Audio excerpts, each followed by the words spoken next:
Salut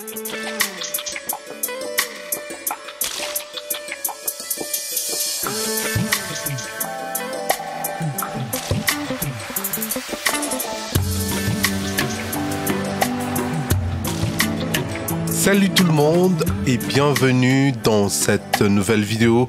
Mon nom est Jack Banzasinga. J'espère que vous allez bien.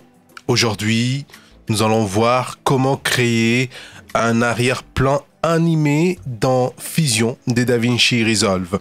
Alors avant de commencer cette vidéo, si vous êtes nouvelle sur cette chaîne, je vous invite à vous abonner en cliquant sur le bouton s'abonner qui se trouve en bas de l'écran et activer la cloche des notifications pour ne rien rater.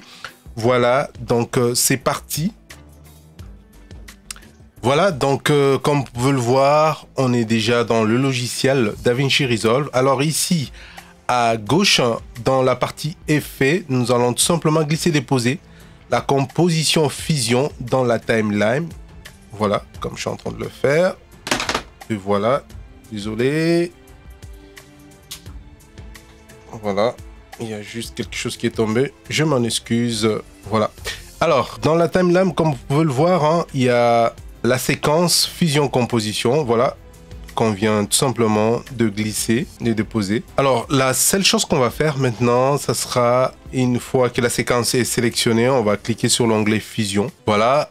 Alors, il y a déjà un nœud. Voilà, Media Out qui est créé ici. Voilà, dans la section dans le panneau Node, voilà. Ces nœuds-là va tout simplement permettre d'exporter toute l'animation qui va se faire ici, voilà, en dehors de Fusion. Alors, pour commencer, on va insérer dans le panneau Node deux effets. Donc, un effet rectangle. Donc, dans la partie Tools ici, on va aller chercher la section Forme.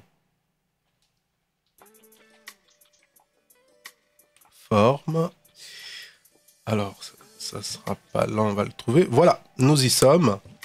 Et dans cette section, nous allons prendre le fait rectangle, S rectangle ici. Et on va prendre S render, qui est tout simplement le fait rendu. Voilà. Et ensuite, nous allons relier ces deux effets et ces deux nœuds-là ensemble. Nous relions le nœud rendu au nœud Media Out. Voilà. Alors, comme vous pouvez le voir à l'écran,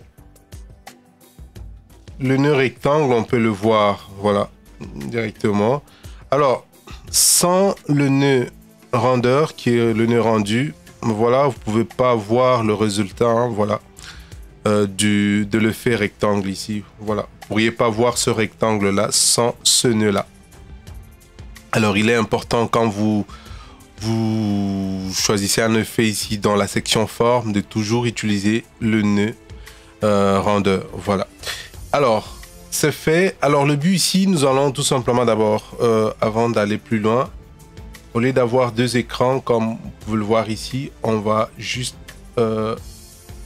afficher un écran. Alors pour ce faire, vous allez tout simplement cliquer sur ici sur le petit triangle, rectangle plutôt ici là. Désolé, l'ordinateur bug un peu, mais voilà, on va y arriver. Voilà, ici sur le petit rectangle. Voilà, on va cliquer là-dessus. Comme vous pouvez le voir, hein. Voilà, il y a maintenant juste un seul écran. Alors, le but, c'est tout simplement de transformer le rectangle ici en une barre verticale. Comment faire cela? On va tout simplement sélectionner le nœud rectangle et dans la partie inspecteur ici, voilà, nous allons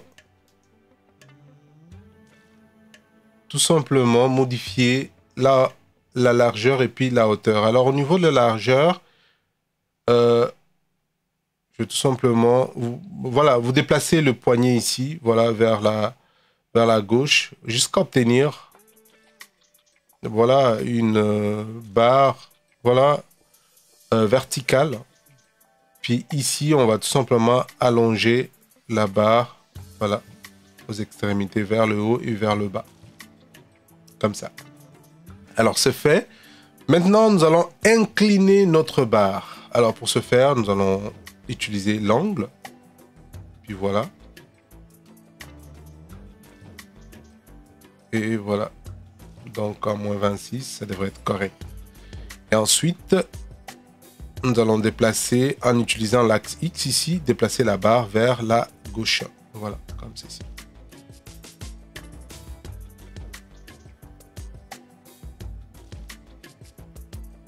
Et voilà, c'est fait. Maintenant, nous voulons dupliquer notre barre ici. Voilà, nous voulons avoir plusieurs barres. Voilà. Pour remplir voilà, la partie vide ici de l'écran. Pour ce faire, nous allons aller chercher dans la section forme, ici, le fait duplicate, S-duplicate ici, voilà. Et ensuite, on va tout simplement les glisser, déposer au niveau de la, entre le nœud rectangle et le nœud render ou rendu. Voilà. Et voilà. Alors, c'est fait. Il n'y a rien qui se passe à l'écran, c'est normal. Il y a quelques modifications qu'il faudra faire dans la partie inspecteur ici, donc le propriété du nœud, duplicate. On va tout simplement d'abord rajouter le nombre de copies parce qu'on veut dupliquer notre barre ici. Voilà. Alors, combien de copies qu'on veut, on va tout simplement rajouter 30 copies. Voilà. 30 copies. Voilà, c'est fait. Ensuite, je vais tout simplement zoomer pour que vous puissiez bien voir. Voilà. Alors, 30 copies. Je voudrais aussi, voilà, que vous puissiez voir l'écran pour voir en même temps les différentes modifications. Voilà. Il n'y a rien qui se passe. Voilà, c'est normal. Alors, pour voir les différentes modifications, on va tout simplement déplacer le poignet de l'axe offset ici vers la droite. Voilà. Vous voyez que plus que je déplace le poignet, plus on voit le résultat. Alors, le but, c'est vraiment de déplacer pour avoir les différentes barres. Voilà, vous voyez, et avoir des espaces entre le bas. Je déplace le poignet vers la droite, plus j'ai des espaces entre le bas. Voilà. Voilà, oups, c'est fait. On va, je vais revenir un tout petit peu. Je vais déplacer un tout petit peu. Oups, ça marche pas. Alors.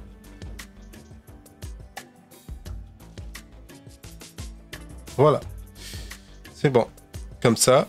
Alors, c'est pas fini. On va faire une animation du nœud rectangle. Alors, je vais tout simplement dézoomer d'abord. Oups. Voilà. Désolé. Voilà, c'est lent parce que l'ordinateur bug. Voilà, parce qu'il y a plein de choses que je fais en même temps sur cet ordinateur-là. Voilà pourquoi ça bug.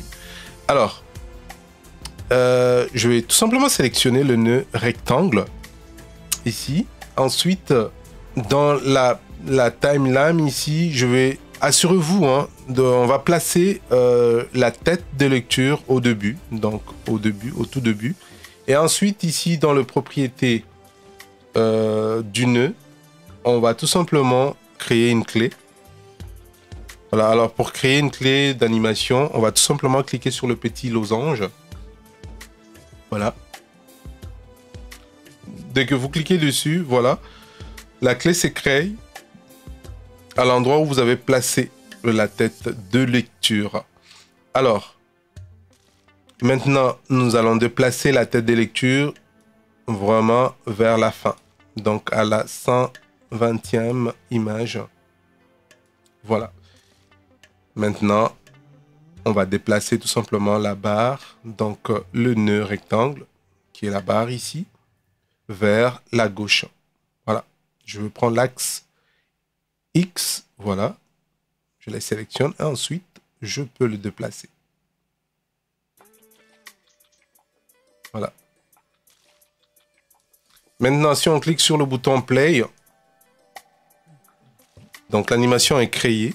Alors, maintenant, on va tout simplement un peu embellir tout ça avec les couleurs. On va changer d'abord la couleur blanche, les différentes barres ici. On va tout simplement, déjà on est on a déjà sélectionné le nœud rectangle. Alors,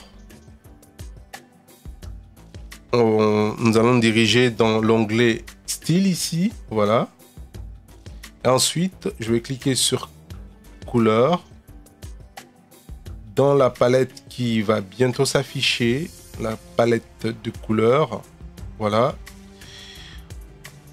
Nous allons cliquer sur Pencil, l'onglet Pencil, voilà. Et ensuite, nous allons choisir la couleur bleue, voilà. Un tout petit peu zoomé, voilà, comme ça, la couleur bleue. Alors, comme vous pouvez le voir, la couleur bleue, voilà, est appliquée sur toutes les barres, voilà. Alors, pour valider, on va tout simplement cliquer sur le bouton OK ici. Voilà, c'est fait. Alors, maintenant, on va rajouter un effet d'ombrage. Alors, comment aller chercher cet effet-là? Vous allez tout simplement cliquer dans l'espace vide ici avec le bouton droit. Et ensuite, voilà, vous allez dans Ajouter un outil. Ensuite, vous pointez votre curseur sur Resolve FX, FX Style. Et ensuite, dans le sous-menu, vous cliquez sur Ombre Portée. Voilà. Alors, le nœud est créé. Ensuite, nous allons tout simplement le rajouter à la construction. Alors, pour ce faire, vous allez tout simplement appuyer sur la touche Shift de votre clavier. Ensuite, glisser, déposer entre le nœud. Voilà, ombre portée entre le nœud. Attendez, je vais d'abord tout simplement voilà, zoomer un peu. Voilà.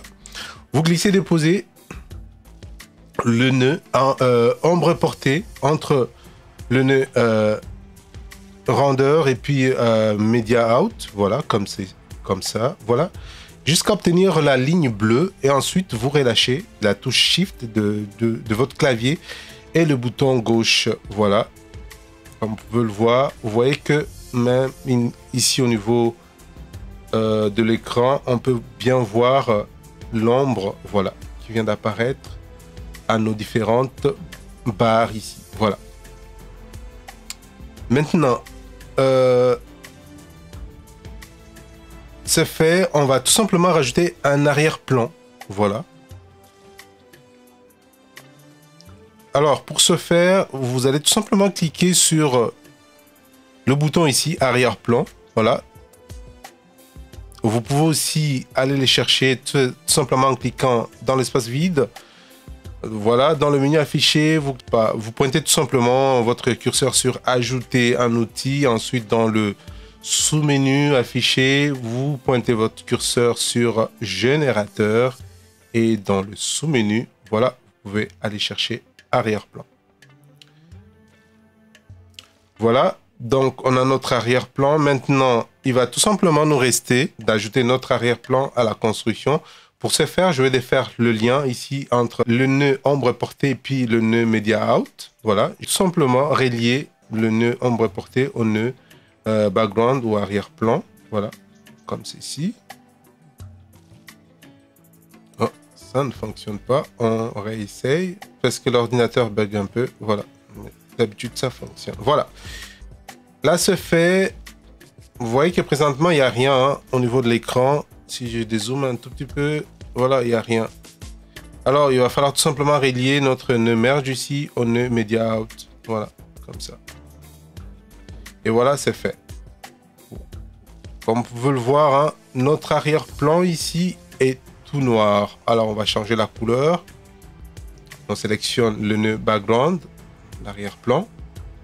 Dans la partie couleur ici, voilà, je sélectionne le petit rectangle noir ici pour afficher la palette de couleurs. Et j'ai choisi la même couleur, le bleu. Ensuite, je vais cliquer sur cet onglet-là. Je vais zoomer pour que vous puissiez voir. Voilà. Sur cet onglet-là. voilà, on va descendre un petit peu, voilà, jusqu'au curseur ici, voilà. On va déplacer ce curseur là vers la droite pour regardez, observez bien, vous voyez, parce que c'est juste pour un peu faire la différence entre l'arrière-plan et puis nos différentes barres, voilà. Parce que regardez plus, je me dirige vers la gauche, voilà, vous voyez. Alors ce qu'on peut faire, on peut aussi le laisser comme ça, oui, c'est pas mal, voilà. Ouais, c'est pas mal, je trouve que c'est pas mal, on peut le laisser comme ça. Vous voyez, on a un effet quand même superbe avec l'ombrage. On voit la couleur, voilà, quand même bien affichée à l'intérieur. Alors, on va tout simplement cliquer sur OK pour valider. Voilà. La sélection de la couleur choisie. Voilà. Maintenant, on a jusqu'à cliquer sur le bouton Play pour amorcer l'animation.